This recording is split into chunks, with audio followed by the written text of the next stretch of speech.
ቤተ እምነቶች ከመንፈሳዊ አስተምሮት ባሻገር በተለያዩ የልማት ስራዎችም በርካታ ዜጎችን ተጠቃሚ እያደረጉ ነው ሲሉ የወላይታ ሶዶ ከተማ ከንቲባ ወይዘሮ እታገኝ ኃይለማርያም ተናገሩ። በኢትዮጵያ ካቶሊካዊት ቤተክርስቲያን የሶዶ ሀገረ ስብከት ማህበረሰብ ተኮር የልማት በጎ አድራጎት ስራዎችን ሲያከናውን መቆየቱን የቆንቶ ቅድስት ድንግል ማርያም ቤተክርስቲያን አስተዳዳሪ አባ ዮሐንስ ባቴ ገለጹ። የከተማው አመራሮች የቤተክርስቲያኒቱን አባቶችና ገዳማውያን በሀገረ ስብከቱ የተከናወኑ የልማት ስራዎችንም ጎብኝተዋል። አዲስ ዓለም ሞገስ ተጨማሪ አለው። የእምነት ተቋማት ከመንፈሳዊ ተልኳቸው ባሻገር የማህበረሰብ እድገት ምሰሶ መሆናቸውን በተግባር እያሳዩ ነው። በወላይታ ሶዶ ከተማ በካቶሊካዊት ቤተክርስቲያን የሶዶ ሀገረ ስብከት ያከናወናቸው ዘርፈ ብዙ የልማት ስራዎች የአካባቢውን ዜጎች ተጠቃሚ የሚያደርጉ ናቸው። ቤተክርስቲያኒቱ ከገነባቸው የልማት ስራዎቹ ውስጥ ትምህርት ቤት፣ የሙያ ማሰልጠኛ ማዕከላትና የህፃናት ማሳደጊያ ማዕከላት ይገኙበታል። የመንፈሳዊ ተቋማት ባሻገር የሚሰሩ ስራዎች በመጀመሪያ ትምህርት ቤቶቻችን አሉ። ከአጸደ ህጻናት እስከ 12ኛ ክፍል ትምህርት ቤት አለ። እንደዚሁም ደግሞ ከላይ ከፍ ብሎ ደግሞ እንደ ኮሌጅ ደረጃ የአባ ፓስካል ሙያና ቴክኒክ ማሰልጠኛ ትምህርት ቤትም አለ። ይሄ በእኛ ቁምስና ውስጥ ያሉ ሲሆን በመጀመሪያ ደረጃ በቤተ ክርስቲያኒቱ ከሐዋርያዊ ወይ ፓስቶራዊ ስራ ጎን ለጎን ትምህርት ቤት እንደ ተቋም ተሰርቶ ብዙ አገልግሎት እየሰጠ ነው ያለው። የወላይታ ሶዶ ከተማ ከንቲባ ወይዘሮ እታገኝ ኃይለማርያም እነዚህን የልማት ስራዎች በጎበኙበት ወቅት ቤተክርስቲያኒቱ ከመንፈሳዊ አስተምሮ ባሻገር በተለያዩ ማህበራዊ ዘርፎችና በበጎ ፍቃድ አገልግሎቶች ላይ ያለው አስተዋጽኦ ከፍተኛ ነው ብለዋል።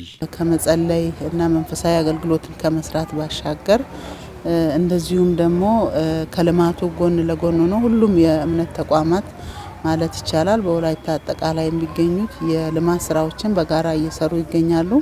ዛሬ ላይ ከካቶሊካዊት ቤተክርስቲያን የተሰሩ የልማት ስራዎች ታይ እጅግ በጣም በርካታ የልማት ስራዎች ያሉበት በተለይ በሙያ ክህሎት፣ በትምህርት ተቋማት፣ በግብርና እንደዚሁም ደግሞ ለየት የሚያደርገው እዚህ ፈገግታ በተለምዶ የሚባልበት የጎዳና ህጻናትን ከጎዳና በማንሳት ስብዕና ግንባታ እንዲኖር በማድረግ በስነ ልቦና ታንጸው ተምረው ጤናቸው ተጠብቀው የመኝታና የምግብ አገልግሎትን ጭምር እንዲያገኙ ትውልድ እየፈጠሩ በጋራ እየሰሩ የሚገኙ መሆኑን አይተናል። በቤተ ክርስቲያኒቱ የተሰሩ የልማት ስራዎች ከፍተኛ ቁጥር ያላቸውን ሰራተኞችን በውስጣቸው ይዘዋል። ይህም ደግሞ በከተማው ለሚገኙ ዜጎች የስራ እድልን ፈጥሮላቸዋል።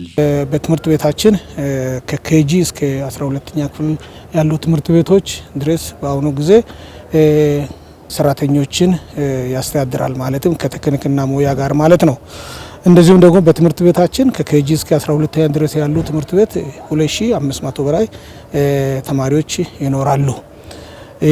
እንዲህ እንዳለ ደግሞ በቴክኒክና ሙያ አባ ፓስካል ማለት ነው። ወደዛ ከፍ ስንል ደግሞ እንደዚሁ በተለያየ ሙያ ዘርፍ ተሰማርቶ ትምህርትን እየሰለጠኑ ያሉ ወጣቶች አሉ። እንደዚሁ የእነዚህ ወጣቶችን ደግሞ የሚያሰለጥኑ አሰልጣኞችም ደግሞ ስራ እድል ተፈጥሮላቸው እየሰሩ ይገኛሉ ማለት ነው። በተለይም በሙያው ክህሎት ዘርፍ በከተማው ለመማር አቅማቸው የማይፈቅድላቸውን በመለየት በነፃ ሙያን እንዲማሩ በማድረግ የበቁ ዜጎች እንዲሆኑ የማድረግ ስራ እየተሰራ ይገኛል። የኛ ጥሪ የሰውን ልጅ ለሁለንተናዊ እድገት መስራት ነው። ከወንጌል በሃይማኖትና ከልማት ስራ ማለት ነው። ከመንፈሳዊና ከልማት ስራ ሁለቱን ጎን ለጎን ነው የምንሰራው።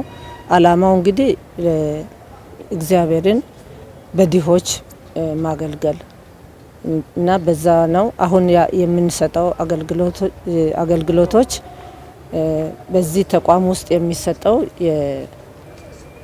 የሙያ ማሰልጠኛ ነው። የተለያዩት ሙያ ማሰልጠኛ እንሰጣለንና የስራ እድል ደግሞ መፍጠር ነው ለወጣቶች፣ ለስራ አጥ ወጣቶች እና ለአቅመ ደካማ ደግሞ እናቶች፣ ሴቶችን በተለይ ትኩረት ያደረገ ስራ አጦችን ማገዝና ማብቃት ነው። እነዚህ የሚሰሩ ስራዎች የከተማውን አስተዳደር ጫና የሚያቀሉ በመሆኑ ከተማ አስተዳደሩ ለመሰል ስራዎች አስፈላጊ ድጋፎችን በማድረግ ያስቀጥላል ሲሉ ከንቲባ ወይዘሮ እታገኝ ኃይለማርያም አክለዋል። ከተማ በተለይ ከጎዳና ህጻናት አንጻር አሁን እዚህ የታየው እጅግ በጣም የሚበረታታ ነው። በቀጣይ ተጠናክሮ የሚቀጥል የትምህርት ቤት ግንባታም እዚሁ ግቢ እየተካሄደ ነው።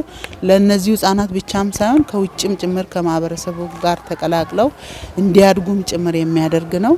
ቀጣይም ከሌሎች የእምነት ተቋማት ጋርም ጥያቄዎችን፣ ምክክሮችን እያደረግን ነው የምንገኘውና ይሄን አጠናክረን ነው የምንቀጥለው። እኛ ደግሞ ቦታ በማዘጋጀት ይሄ ግቢው ሰፊ ነው። ተጨማሪ ሌሎች አሁን በወንዶች ብቻ ነው አብዛኛውን እየሰሩ ያሉት። ቀጣይ በሴቶችም ከውጪ ከመርዳት ባሻገር እንዲህ ማዕከል ገብተው በተጠናከረ ሁኔታ እንዲሄዱ የቦታ ዝግጅቶችን አድርገን በጋራ ከነሱ ጋር ተቀናጅተን ለመስራት እንግዲህ ነው ከዚህ ጉብኝት በኋላ ያየነው። በኢትዮጵያ ካቶሊካዊት ቤተክርስቲያን የሶዶ ሀገረ ስብከት ያከናወናቸው የልማት ስራዎች ለሌሎች ቤተ እምነቶችም አርአያ የሚሆንና በእምነት ተቋማትና በመንግስት መካከል ያለውን አጋርነት ይበልጥ የሚያጠናክር ነው ተብሏል። የበሽታ ቅድመ መከላከልና አክሞ የማዳን ፖሊሲ ተግባራዊ ከተደረገ ወዲህ ጤናማና አምራች ዜጋ የመፍጠር ራዕይ እውን ማድረግ ተችሏል አሉ የወላይታ ዞን ጤና መምሪያ ኃላፊ አቶ ዳዊት ደሳለኝ። በዞኑ የጤና ተቋማትን በማስፋፋትና የሕክምና ቁሳቁስ በማሟላት የማህበራዊ ብልጽግናን ለማረጋገጥ በትኩረት የተሰራ ነው ያሉት ደግሞ የወላይታ ዞን ምክትል አስተዳዳሪ አቶ ተስፋውን ታዲዮስ ናቸው። በዳሞት ጋሌ ወረዳ ከ15 ሚሊዮን በላይ ወጪ የተገነባው የኤቦ ጃጌ ጤና ኬላ ከዚህ ቀደም ከነበረበት ደረጃ 2 ወደ አጠቃላይ ጤና ኬላ በመሸጋገር ተመርቋል። ለዳዊት ኮሻ ዘገባ እድገት እስራኤል። ህብረተሰቡ የጤና አገልግሎት በቅርበት እንዲያገኝ በየቀበሌያት በርካታ የጤና ኬላዎች፣ የጤና ጣቢያዎች እንዲሁም የመጀመሪያ ደረጃና አጠቃላይ ሆስፒታሎች በመገንባት አስፈላጊ ቁሳቁስና ባለሙያ ተሟልቶላቸው የህብረተሰቡን እንግልት እየቀነሱ ይገኛል። በወላይታ ዞን ዳሞት ጋሌ ወረዳ የኦበጃጌ ቀበሌ ጤና ኬላ ከጤና ጣቢያ 1 ደረጃ ዝቅ በማለት የጤና ኬላ 2 ደረጃ ከፍ ተደርጎ ኮምፕሬሄንሲቭ አጠቃላይ ጤና ኬላ በመሆን በ15 ሚሊዮን ብር በላይ ተገንብቶ ለህብረተሰቡ አገልግሎት መስጠት በመጀመሩ እጅግ መደሰታቸውን የአካባቢው ነዋሪዎች ተናግረዋል። ለእኛ ብዙ ጥቅም ይሰጣል። አንደኛው የእናቶችን ሞት ለመቀነስና ሩቅ ቦታ ከመሄድ እዛው በቅርበት አገልግሎት እንድናገኝ ያግዘናል። ስለዚህ ህብረተሰቡ በጣም ተደስቷል። ማታን አይ አሳይካጋን ሾሮ ቀበሌ ባይካ በአቅራቢያው ያሉ ቀበሌያትም አገልግሎት እንዲያገኙ ከፍተኛ ጥቅም ይሰጣል። ስለዚህ መንግስትን እናመሰግናለን። ደረጃውን በማሻሻል ወደ ኮምፕሬሄንሲቭ ወይም አጠቃላይ ጤና ኬላ ያደገው ተቋሙ የተሟላ የተለያዩ የሕክምና ቁሳቁሶችን በመያዝ አገልግሎቶችን መስጠት መጀመሩ መልካም ቢሆንም የቀበሌው ነዋሪዎች ቀጣይ መሟላት ያለባቸው ጉዳዮችም አንስተዋል። በያጌ ጤና ጣቢያ ኤክስፒያቲን ለጤና ኬላ የውሃ ችግር አለ። እንዲሁም የመንገድና የመብራት ችግር ቢፈታልን የተሟላ አገልግሎት ማግኘት እንችላለን። የሚመደቡ ባለሙያዎች ተረጋግተው አገልግሎት እንዲሰጡና ህብረተሰቡን አክብረው እንዲያገለግሉ አሳስባለሁ። ባለፉት 8 ዓመታት የህብረተሰቡ ጤና ለማስጠበቅና ጤናማ ማህበረሰብ ለመፍጠር አስቀድሞ በሽታን የመከላከልና አክሞ የማዳን ፖሊሲ ተግባራዊ ከተደረገ ወዲህ የእናቶች ጤና ለማንከባከብና የሚደርሱ ጫናዎችን መቀነስ መቻሉን የተናገሩት የወላይታ ዞን ምክትል አስተዳዳሪ አቶ ተስፋውን ታዲዮስ ለተቋሙ የሚያስፈልጉ ቁሳቁሶችን ለማሟላት የዞኑ አስተዳደር እንደሚሰራ ቃል ገብተዋል። ሞተዳን ሀይቆታዮ ፓጪያበተ አይበት ከዲኮ ኑባጋር ቁንተናዮ እንደ ዞን አስተዳደር ለዚህ አጠቃላይ ጤና ኬላ የጎደሉ ነገሮችን ለማሟላት ቃል እገባለሁ። እናንተም ተቋሙ የኛ ነው በማለት አንከባከባችሁ እንድትጠቀሙ አሳስባለሁ። ግቢውን በማጠርና በማጽዳት የበኩላችሁን ኃላፊነት እንድትወጡ መልእክት ማስተላለፍ እፈልጋለሁ። መብራት በማይደርስበት ሶላር እንዲገጥም እናደርጋለን። የሶላር ፕሮሴሱን ኦልሬዲ ጀምረናል። እንደዚህ አይነት ነገሮች ሲኖሩ ሶላር መብራት ኖረ አልኖረ ከፀሐይ በሚመጣው ኃይል አገልግሎት እንዲሰጡ ስለሚያደርግ ፍሪጆች ፋንክሽናል እንዲሆኑ ላቦራቶሪ ማይክሮስኮፕ ፋንክሽናል እንዲሆን የሚያደርግ ስለሆነ ሶላርን እናስተካክላለን። መከላከልን መሰረት ያደረገ የ18 ጤና ፓኬጅ ትግበራ በየዓመቱ ቀጣይነት ባለው ሁኔታ የተሻለ አገልግሎት ለማህበረሰቡ የሚሰጡና ሞዴል ሆኖ የሚመረቁ ጤና ኬላዎች ደረጃቸውን በማሻሻል ወደ አጠቃላይ ጤና ኬላ የማድረጉ ስራም ተጠናክሮ ይቀጥላል። ይህም የህብረተሰቡን የጤና አጠባበቅ ስርዓት ለማጠናከር አገልግሎቱን ዘመናዊ ለማድረግ ትልቅ ፋይዳ እንዳለው ተጠቁሟል። የህክምና ቅብብሎሽ ስርዓቱም ተደራሽ እንዲሆን ለማድረግ የኮምፕሬሄንሲቭ ሄልዝ ፖስቱን ስራ አሳልጠናል። ይሄ ዛሬ የጀመርነው በጃጌ ላይ የተጀመረው በሁሉም ወረዳዎች ተደራጅቶ አሁን ከዚህ በፊት በባይራኮሻም እንደዚህ ኮምፕሬሄንሲቭ ሄልዝ ፖስት ሰፈራ ጣቢያ ላይ የሰፈራ ጣቢያ የሄዱ ሰዎች እንዲታከሙ ከህክምና ማዕከል ርቆ ስለሚገኝ እዛም ኮምፕሬሄንሲቭ ሄልዝ ፖስቱን ከዛም አልፎ በዳሞት ካሌ ዛሬ እንዳያችሁት ከዛም አልፎ ሌሎችም ወረዳዎች አሁን እቅድ ተይዞ ተደራሽነቱን ለማረጋገጥ ወደ ህዝብ አገልግሎት እንዲቀርብ ከማድረግ አንጻር ስራ እየተሰራ ይገኛል። ልዩነቱ የአጠቃላዩ በዚህ ይለያል። የመጀመሪያው ክትባት አገልግሎት ይሰጣል። ቤት ለቤት ለእናቶች ወሊድ አገልግሎት አይሰጥም። ፋሚሊ ፕላኒንግ ይሰጣል። ይሄኛው ፋሚሊ ፕላኒንግም የወሊድ አገልግሎትም ይሰጣል። ሌላው ከማጸዳጃ ቤት ጋር ተያይዞ ያለው ሃይጂን ሳኒቴሽን ፓርት ላይ ነው የመጀመሪያው ሞር ፎከስ አድርገው የሚሰራው። የሁለተኛው አጠቃላይ ጤና ኬላው ደግሞ ሁለቱንም መከላከሉንም ይሰራል፣ አክሞ ማዳንንም ሁለቱንም ስለሚሰራ ልዩነቱ እዛ ላይ ነው። በወረዳው አሮ ወገራ ቀበሌ ጤና ኬላ 18ቱን የጤና ፓኬጆችን ሙሉ በሙሉ ተግባራዊ በማድረግ ከሌሎች ግንባር ቀደም በመሆን የተመረቀ ሲሆን በመርሃ ግብሩ የተገኙ አመራሮችና ህብረተሰቡ አረንጓዴ አሻራቸውን ለማሳረፍ ችግኝ ተክለዋል። በኢኮኖሚ አቅም ማነስና የህግ ስርዓት ባለማወቅ ፍትህ ለተነፈጉ ዜጎች ነፃ የህግ ድጋፍና ጥብቅና አገልግሎት ሲሰጥ መቆየቱን የወላይታ ሶዶ ከተማ ፍትህ መምሪያ ገለጸ።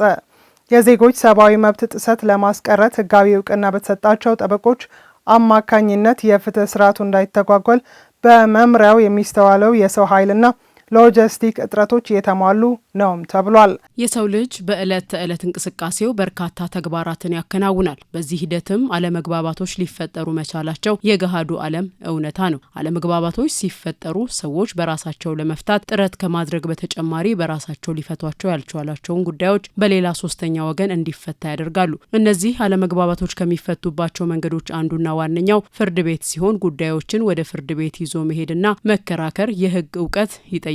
በዚህም የፍርድ ቤት ሂደትን የሚያውቁና የህግ እውቀት የሌላቸው ደግሞ ለህግ ባለሙያ ወይም ጠበቃ ገንዘብ ከፍለው መከራከር ይኖርባቸዋል። ለህግ ባለሙያ ገንዘብ ከፍለው ለመከራከር አቅም የሌላቸው ሰዎች ደግሞ በራሳቸው ፍርድ ቤት ቀርበው የሚከራከሩ ሲሆን ክርክር በሚያደርጉበት ጊዜ በርካታ የስነ ስርዓት ግድፈት የሚፈጽሙ በመሆኑ መሰረታዊ የሆኑ መብቶቻቸውን ሲጣሱ ይስተዋላል። ስለሆነም ይህንን ችግር ለመቅረፍም ነፃ ህግ ድጋፍ እንደ መፍትሄ በህግ እውቅና ተሰጥቶታል። የተቋማትን ደረጃ እያሻሻለ የመጣው የወላይታ ሶዶ ከተማ በፍትህ መምሪያው በኩል በኢኮኖሚ አቅማቸው ደካማ በመሆናቸው ለጠበቃ ወይም የህግ ባለሙያ ክፍያ መፈጸም ለማይችሉ የህብረተሰብ ክፍሎች ፍትህ ተደራሽ እንዲሆን ኃላፊነቱን እየተወጣም ይገኛል። አቅም የሌላቸው ለጠበቃ ከፍሎ የህግ ድጋፍን የማግኘት አቅም የሌላቸው የማህበረሰብ ክፍሎች ነፃ የህግ ድጋፍ የማግኘት ህገ መንግስታዊ መብት ነው ያላቸው።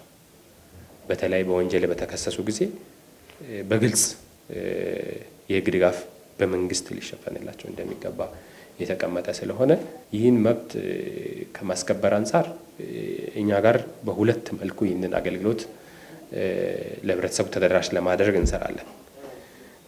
የመጀመሪያው በጠበቆች የሚሰጠውን የ50 ሰዓት ነፃ አገልግሎት ይባላል። የጠበቆች የ50 ሰዓት ነፃ አገልግሎት ማለት አንድ ጠበቃ በአንድ የበጀት ዓመት ለ50 ሰዓታት አቅም ለሌላቸው የህብረተሰብ ክፍሎች በነፃ የህግ አገልግሎት ሊሰጥ ይገባል። ይህንን ፍቃዱን በሚያሳድስበት ጊዜ ይህንን አገልግሎት ስለመስጠቱ እንመሰክራለን። እኛ ሌላ ምክንያት ሁሉ ሳይኖር ግን አቅም በማጣታቸው ብቻ ፍትህ ማጣት ስለሌለባቸው እኛ በህግና ደንብ መሰረት በአንድ ዓመት አንድ ጠበቃ በነፃ ማህበረሰብን እንዲያገለግል የተቀመጠው አቅጣጫ ስላለ በዛ መነሻ ለዛ አቤቱታ አቅራቢው ጠበቃ በነፃ ምንም ገንዘብ ሳይቀበል ምንም አይነት የተለየ ነገር ሳይጠይቅ በራሱ ወጪ ጠበቃው ተከራክሮ ውጤቱን እንዲያስገኝለት የምንመድብበት አሰራርም ስለሆነ በዛ ልክ እናስተናግዳለን። ነጻ የህግ ድጋፍ ወይም አገልግሎት በነጻ ወይም እጅግ አነስተኛ በሆነ ዋጋ የህግ አገልግሎት የመስጠት ተግባር ሲሆን ይህ የህግ አገልግሎት የምክር አገልግሎት፣ ፍርድ ቤት የሚቀርቡ ጽሁፎችን ማዘጋጀት እንዲሁም ሌሎች የህግ ማመልከቻዎችን በጽሁፍ ማዘጋጀት፣ ተበዳዩን ወክሎ መከራከር፣ ማስማማት ወይም ጉዳዩን በግልግል ዳኝነት እንዲታይ ማድረግና የመሳሰሉ ተግባራት ለነጻ ተገልጋዮች የሚሰጡ አገልግሎቶች እንደሆኑም ተመላክቷል። ስለዚህ ማህበረሰባችን አቅም በሌላቸው ሰዎች ላይ የሚደርስ የፍትህ መጓደል ሲኖር ወይም ማንኛውም የፍትህ ጥያቄ ሲኖር እነዚህ ግለሰቦች በራሳቸው ገንዘብ ይህንን አገልግሎት ማግኘት የማይችሉ ስለመሆናቸው ከቀበሌ ማህበራዊ ፍርድ ቤት የተመሰከረ ሆኖ በሚመጣበት ጊዜ በእኛ በኩል አገልግሎቱን በአንድም በሌላም የምናስተባብር መሆኑን ማህበረሰቡ በቅድሚያ ሊገነዘብ ይገባል። ያው ወንጀል ጉዳይ ሲሆን አብዛኛው ጊዜ በዛው ልክ ሰው ይመጣል። ፍትሐ ብሔር ጉዳዮችም ሲሆኑ በደሃ ደንብ ፍትሐ ብሔር ዘርፍ ላይ ያሉ ሰዎች ነጻ አገልግሎት ይሄንን ግለሰቡን ወክለው ችሎት ላይ በመከራከር እንዲሰጡ እያደረገን እንገኛለን። ይሄ ሁሉ ማህበረሰብ ይሄ ፍትህ መምሪያ ከረጅም ጊዜ በኋላ ነው በዚህ ሶዶ ከተማ ሬጂዮ ፖሊሲ ከተማ በመሆኑ ነው ይሄ ማህበረሰብ የከተማው ማህበረሰብ ይሄን ያክል አገልግሎት እንዲያገኝ አድማሱን ሰፋ አድርጎ አገልግሎቱ እንዲያገኝ እድል ያገኘው። ነጻ የህግ ድጋፍ በተለያዩ ተቋማትና ግለሰቦች እንዲሁም ድርጅቶች አማካይነት የሚሰጥ ሲሆን በፍርድ ቤቶች የወንጀልም ሆነ የፍትሐ ብሔር ክስ ለመመስረት የገንዘብ አቅም የሌላቸውን ዜጎች በተለይም ሴቶችን፣ ህጻናትን፣ አካል ጉዳተኞችንና አረጋውያንን በይበልጥ እንደሚመለከታቸው የፍትህ መምሪያው ያስቀምጣል። ሌላው የህጻናት መብቶችን ከማስከበር አንጻር የሴቶችን የህጻናትን መብቶች ከማስከበር አንጻር እነዚህም እንደዛም ሆኖ ሴቶች ሆኖ አፎርድ ማድረግ የሚችሉ ከሆነ ገዝቶ ይህንን አገልግሎት በገንዘባቸው ማግኘት ለሚችሉ ሰዎች አይደለም። ነገር ግን በገንዘባቸው ለማግኘት ለማይችሉ ለማናቸውም ለአረጋውያን፣ ለሴቶች፣ ለህፃናት በልዩ ትኩረት የሚሰራ አገልግሎት ነው። እንደ ጉዳዩ ክብደትና ቅለት እየታየ በትንሹ በአመት ለ3 ጉዳዮች የጥብቅና አገልግሎት መስጠት በህግ የተደነገገ አሰራር ሲሆን በዚህ ረገድ ነጻ የህግ ድጋፍ የሚያገኙ የህብረተሰብ ክፍሎችንም ወይም ባለጉዳዮችን መርጦ ለጠበቆች የመምራትና ተፈጻሚነትን የመከታተል ኃላፊነት የፍትህ መምሪያ እንደሆነም በግልጽ ተቀምጧል። መሟላት ያለባቸውን ሁኔታዎች አሟልቶ ራሱን ከሚገልጽ መታወቂያ ጋር የማህበራዊ ፍርድ ቤት ድጋፍ የዳዳ ስለመሆናቸው ድጋፍ የያዙ ማናቸውም ግለሰቦች ይሄ እውነት ስለመሆኑ የተወሰነ ማጣራት ሊደረግ ይችላል። ሁሉም ሰው በመጣ ቁጥር ላይ ስተናገር ስለሚችል ግን እነዚህን ድጋፎች እውነት የሆኑ ድጋፎችን ይዞ የመጣ ማንኛውም ሰው ወደ ፍትህ ተቋም የኛ ፍትህ ጽህፈት ቤት የከተማችን ነዋሪ ከሆነ ወደ ፍትህ ጽህፈት ቤትም ሆነ ወደ ፍትህ መምሪያ በሚመጣበት ጊዜ የሚመለከተው ስራ ሂደት እንዲያስተናግድ የምናደርግ ይሆናል። በክልሉ የሴቶችን ኢኮኖሚያዊና ማህበራዊ ተጠቃሚነትን ለማረጋገጥ 200 ለአንድ እናት በሚል ኢኒሼቲቭ 5 ሚሊዮን ብር ተሰብስቦ ለተለያዩ በጎ አድራጎት ስራዎች ውሏል። በኢኒሼቲቭ የደቡብ ኢትዮጵያ ክልል የብልጽግና ፓርቲ የሴቶች ክንፍ በኪንዶ ዲዳይ ወረዳ ለአንዲት አቅመ ደካማ እናት ቤት መገንባቱም ተጠቁሟል። ይህ ብቻ ሳይሆን ከ36 በላይ ለሚሆኑ ስራ አጥ ሴቶች የስራ ዕድል መመቻቸቱን የደቡብ ኢትዮጵያ ክልል የብልጽግና ፓርቲ የሴቶች ክንፍ ጽህፈት ቤት ኃላፊ ወይዘሮ ቴነሽ በየነ ተናገሩ። መቅደሱ ሹሌ ተጨማሪ አላት።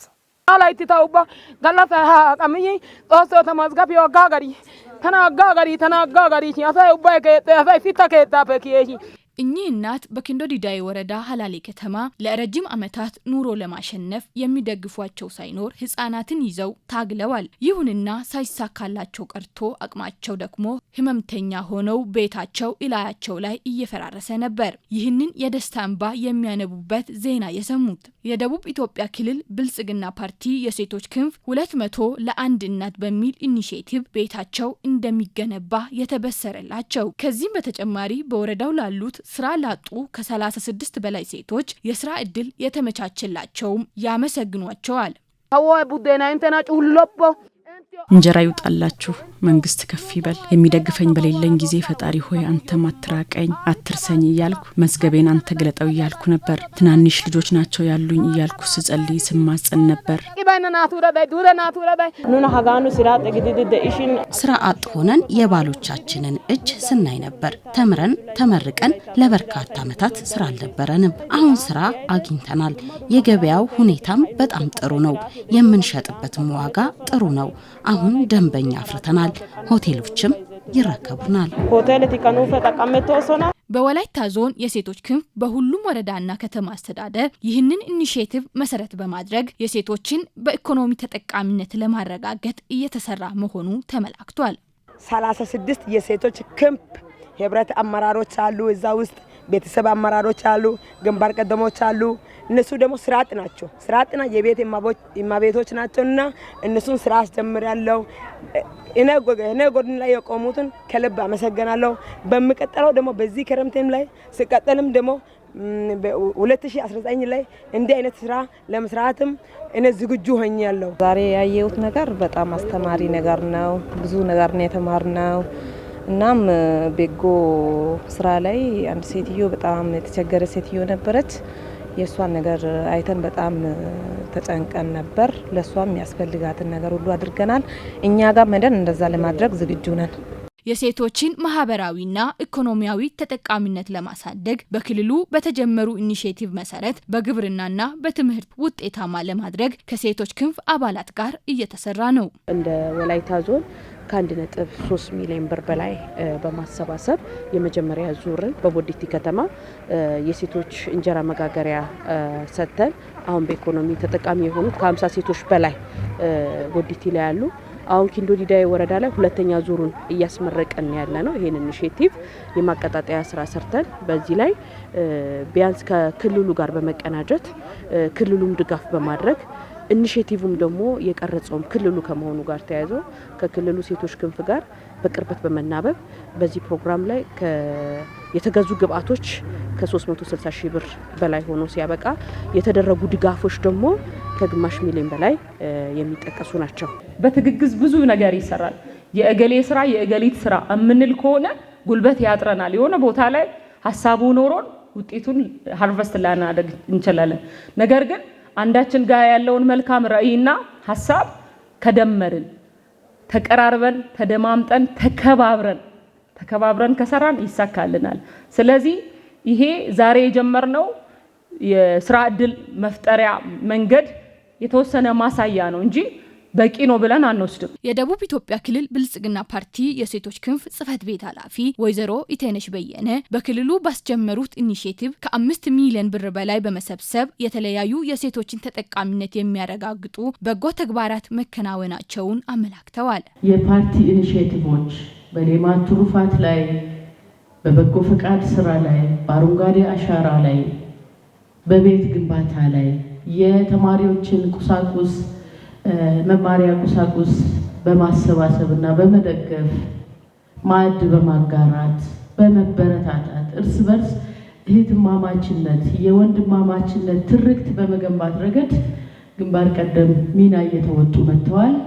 ዛሬም ይቀጥላል ማለት ነው። ሁላችንም 200 ብር ለእናቶቻችን በመስጠት ርብርብ ማድረግ ችለናል። እንደ ክልል ወደ 5 ሚሊዮን በገንዘብ ብቻ መሰብሰብ ችለናል። በዚህ ላይ በግንባር ቀደምነት ሲሳተፉ ከነበሩ ዞኖች ውስጥ አንዱ ወላይታ ዞን ነው። በኪንዶ ዲዳዬ በክልሉ ኢኒሼቲቭ የተሰሩ በጎ ተግባራትን የመስክ ምልከታ ያደረጉት የመንግስት ስራ ሴት አመራር አካላት የአረንጓዴ አሻራ ችግኝ በስፍራው በመትከልና የአካባቢውን መሰረተ ልማት ጎብኝተዋል። የህዝብ ተወካዮች ምክር ቤት በ2019 በጀት ዓመት በታሪክ ከፍተኛ የሆነውን የ2.34 ትሪሊዮን ብር ረቂቅ በጀት ማጽደቁ ይታወሳል። ከዚህም 1.8 ትሪሊዮን ብሩ ከሀገር ውስጥ ገቢ የሚሰበሰብ ሲሆን ይህም ሀገሪቱ ከውጭ እርዳታና ብድር ጥገኝነት ወጥታ በራሷ አቅም የኢኮኖሚ ሉዓላዊነትን ለማረጋገጥ የምታደርገውን ጉዞ የሚያጠናክር ነውም ተብሏል። ይህ በጀት መንግስት የያዘውን የ10.1 በመቶ የኢኮኖሚ እድገት ለማሳካት የስራ ዕድሎችን ለመፍጠርና የኑሮ ውድነትን ለማቃለል ስላለው አቅም የምጣኔ ሀብት ምሁራን ሰፊ ማብራሪያ እየሰጡበት ይገኛሉ። መስከረም ጌታቸው ዝርዝር አላት። የ19 በጀት ዓመት የፌዴራል በጀት ብር 2.34 ትሪሊዮን ሆኖ እንዲጸድቅ የቀረበውን የውሳኔ ሀሳብ በቋሚ ኮሚቴ አባላት በሙሉ ድምፅ ተቀብለውታል። የ2019 በጀት ዓመት ረቂቅ በጀት አዋጅን አዋጅ ቁጥር 1437 ህዝባር 2018 ሆኖ መጽደቁን የምንደግፍ አመሰግናለሁ። ተቃውሞ ድምፅ ታቅቦ የለም።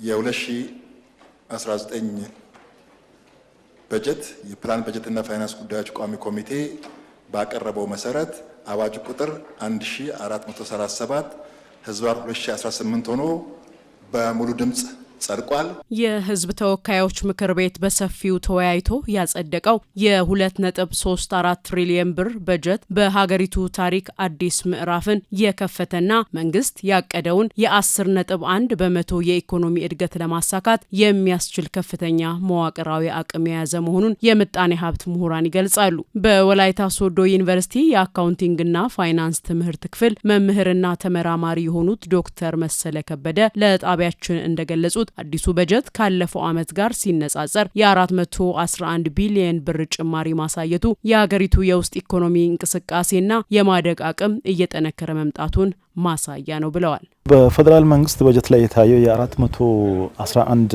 ቢሊዮን ብር ጭማሪ የሀገሪቱ የውስጥ ኢኮኖሚ አቅም መጠናከሩን የሚያሳይ የኢትዮጵያ ኢኮኖሚ ከነበረበት ተግዳሮቶች በመላቀቅ የውስጥ አቅሙ እያደገ በመጣም የበጀቱ መጠን ከአመት አመት በከፍተኛ ቁጥር መጨመር በዋናነት ከሀገሪቱ ከፍተኛ የዋጋ ንረትና አዳዲስ የገንዘብ ፖሊሲዎች ጋር የተያያዘ ነው ማለት ነው። በጀቱ የኢኮኖሚ እድገትን ከማፋጠን ባለፈ በየዘርፉ አዳዲስ የስራ እድሎችን ለመፍጠር ትልቅ መሰረት እንደሚጥልም አክለዋል። ይሄ የታቀደው የ10.1 በመቶ ወይም 10.1% እድገት በዋናነት በኢንዱስትሪ ዘርፍ የ12.6% እንዲሁም በአገልግሎት የ9.9% እና በግብርና ደግሞ 7.6% ዘርፎች ላይ ያተኮረ ነው። እንግዲህ እነዚህ ዘርፎች ደግሞ የስራ እድል የሚፈጥሩ እንደሆኑ ያው ይታወቃል። ሁለተኛው የእቅዱ ዋና ትኩረት ምንድነው? የካፒታል ኢንቨስትመንት ሲሆን እንደምናውቀው ከመንግስት አጠቃላይ በጀት ውስጥ ወደ 568.2 ቢሊዮን ብር ለካፒታል ፕሮጀክቶች ለምሳሌ ለመሰረተ ልማት እና አዳዲስ ግዙፍ የኢንቨስትመንት ዘርፎች መመደቡ እንግዲህ ቀጥተኛ የስራ እድል ለመፍጠርም ትልቅ መሰረት ይጥላል። በጀቱ ማህበራዊ ፍትህንና የዜጎችን ተጠቃሚነት ማዕከል ያደረገ መሆኑን ያመላክቱት ዶክተር መሰለ በተለይም ዝቅተኛውን የህብረተሰብ ክፍል ለመደገፍና የኑሮ ውድነት ጫናን ለማቃለል የተመደበው በጀት በከተማና በገጠር የሚኖሩ ዜጎችን የዕለት ተዕለት ህይወት በቀጥታ ሊያቃልል እንደሚችልም ጠቁመዋል። እንግዲህ የተመደበው ትልቅ በጀት በከተማና በገጠር ያሉ ዜጎችን ህይወት በቀጥታ የሚያቃልለው በሚከተሉት ዋና ዋና መንገዶች ሊሆን ይችላል። በገጠር አካባቢዎች የሚደረግ ድጋፍ ለምሳሌ የግብርና ግብአቶች ድጎማ፣ ሁለተኛው የምርት አቅርቦትና የዋጋ ማረጋጋት ጋር ይያያዛል። በከተማ አካባቢዎች የሚደረግ ድጋፍ ደግሞ አንደኛው የደሞዝ ማሻሻያና የግብር ቅነሳ ነው። ሌላኛው የገበያ ማረጋጋትና የእሁድ ገበያዎች መጀመር ነው። የዘንድሮ በጀት ሌላኛው ዋነኛ ስኬት ከጠቅላላው ወጪ ውስጥ የአንበሳውን ድርሻ ማለትም 1.8 ትሪሊዮን ብር ከ76 በመቶ በላይ ከሀገር ውስጥ ገቢ ለመሰብሰብ መታቀዱም ነው። ይህ ስትራቴጂካዊ እቅድ ሀገሪቱ ከውጭ እርዳታና ብድር ጥገኝነት በመውጣት የፊስካል ነጻነቷን አረጋግጣ በራሷ አቅም ለመቆም የምታደርገውን ሀገራዊ ጥረት በከፍተኛ ሁኔታ እንደሚያግዝም ዶክተር መሰለ አብራርተዋል። ከበጀት ውስጥ አብዛኛውን በሀገር ውስጥ ገቢ መሸፈን ሀገሪቱ በውጭ ዕዳና ብድር ላይ ያላትን ጥገኝነት በመቀነስ የሉዓላዊነት ስሜትን የሚያጎለብት የበጀት ጉድለትን እና የዋጋ ንረትን ለመቆጣጠር የሚያስችል ወሳኝ እርምጃ ነው ብዬ ነው የምወስደው። የመጀመሪያው ምንድነው? ሉዓላዊነትና የፖሊሲ ነጻነትን ማረጋገጥ ነው። ስለዚህ የበጀቱን አብዛኛውን ድርሻ በሀገር ውስጥ ታክስ ነክ ባልሆኑ ገቢዎች መሸፈን መንግስት የሀገሪቱን ቅድሚያ የሚሰጣቸውን ጉዳዮች በነጻነት እንዲፈጽም ያስችለዋል ማለት ነው። ይህ ታሪካዊ የ2.34 ትሪሊዮን ብር በጀት በአግባቡና በቁጠባ ስራ ላይ ሲውል የሀገሪቱን የረዥም ጊዜ የብልጽግና ጉዞ ከማፋጠኑም በላይ የዜጎችን የዕለት ተዕለት ህይወት በመለወጥ ረገድ የጎላ ሚና እንደሚኖረውም የምጣኔ ሀብት ምሁሩ አጽንኦት ሰጥተዋል።